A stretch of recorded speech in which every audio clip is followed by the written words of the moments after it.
बराल बालुंकेश्वर जहां विभूति सेवन पर झीटी किछि क्षण हो जाइथिला पुओ तेबे कौन यार रहस्य। पुरी जिला सत्यवादीर सर्वपुरातन शैवपीठ बाबा बराल बालुंकेश्वर महादेव मंदिर। एही मंदिर तृतीय जुगर बोली विश्वास रही। इतिहास कुहे जेतबेले प्रभु रामचंद्र वनवास रे थिले से भृगुमुनि आश्रम रे रही भार्गवी नदीर तटरू बाली आनी से शिवलिंग निर्माण करी पूजा करथिले। सेही लिंग आज बराल बालुंकेश्वर नाम विश्वविख्यात।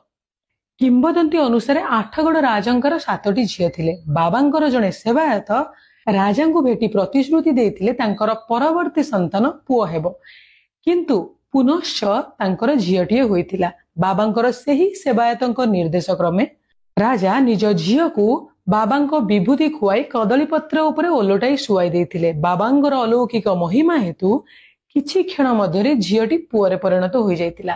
सेबेठारु ही लोकमानंकर अगाध विश्वास भरोसा रहिछि कि जेउ मानंकर कोनोसी संतान हेउ न थाए बा बंध्या दोष थिले एठाकू आसी मानसिक कले बाबा तांकर कोळ पूर्ण करिता।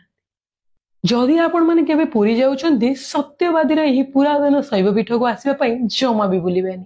आ एही भल वीडियो देखिया पई चाहुतले लाइक शेयर करिवा सहित कमेंट रे जय शिव शंभु लिखिबा पई जमा भी भूलिबेनी।